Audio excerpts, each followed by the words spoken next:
Hi, my name is Stefan. I'm a Robopac technician, and today we're going to upload software on our HMI and on both PLCs. The first thing you do, you turn the machine on, you push the reset button, and you have your home screen. The next thing you got to do, we got to log in with our password. I just have the password is 6161. Very important that the mannequin is wearing a wrench. And then we hit OK. Operation succeeded. We go to our gear, our wrench.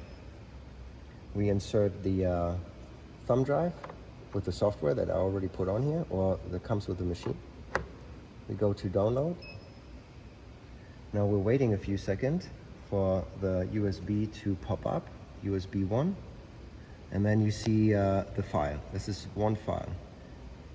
We click on it or highlight it, import project, we hit OK, and now the software is being downloaded.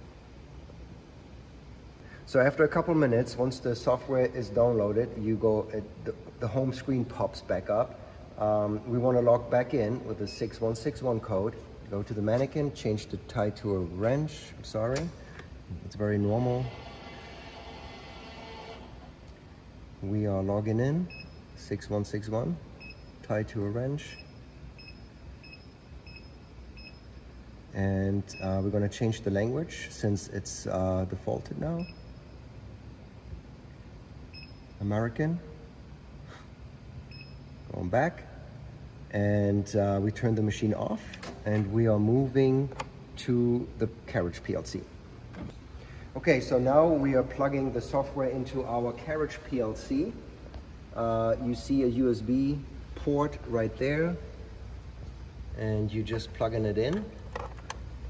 And we can turn the machine on from right here. And now we're moving to the HMI, so we can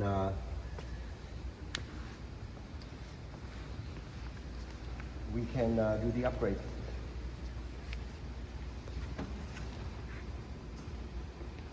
So upgrade expansion software, yes, start. It's going to take a minute or so. Okay, so we're almost done with our upgrade. It's rebooting and we should see the home screen and the reset button.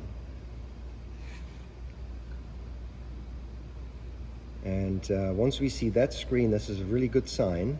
We push the button, we hear a clicking sound, and we just put software on our HMI and on the carriage PLC. I'm sorry, on the main PLC. Now what we're going to do, we're going to put that thumb drive into our carriage PLC. So in order to do that, I'd like to come up with our carriage, because we need to open the electrical door. It should be high enough. We're going to turn the machine off. Grab the thumb drive, open up the electrical box for the carriage. We are inserting the thumb drive into the carriage PLC. And I'm not even bothering going around. I'm just going to turn on the machine from down here. I'm looking at the LEDs, and the LED is flashing really quick, and then it flashes green. That means it took the software. The reason I'm saying this is because on the HMI, nothing is going to show up. So you flash the carriage PLC the way we just did it. We can go walk around, look at the HMI, but we should see the reset button. Asking to push the reset button, which it does.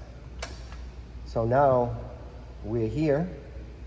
Now we're just going to double check that our software was uploaded on all devices successfully. The way we do this, we go to the gear, we go to our screen, and here we click on the eye, and now we see HMI 2.5, PLC 2.5, carriage 0.10.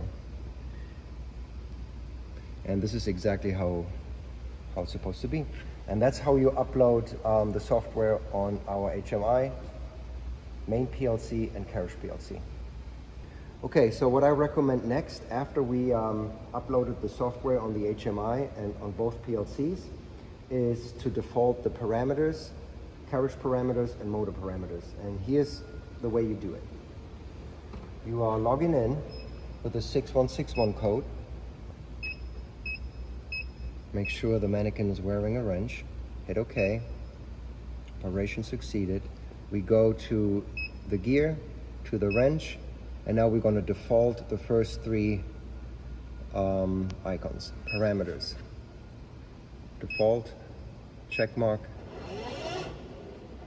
We should get the hourglass, which is very normal, and then it asks us to reset. Perfect.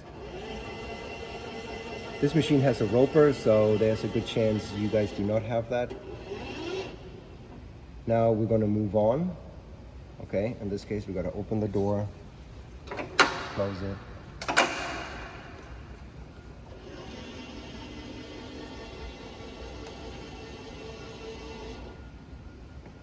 Excellent. Gear, wrench, carriage. I'm going to make sure we hit the R and the W. The default icon appeared. We check. We turn the roper on in my case, and we hit the W to save our settings. Now this could take a few seconds because we like to have everything green.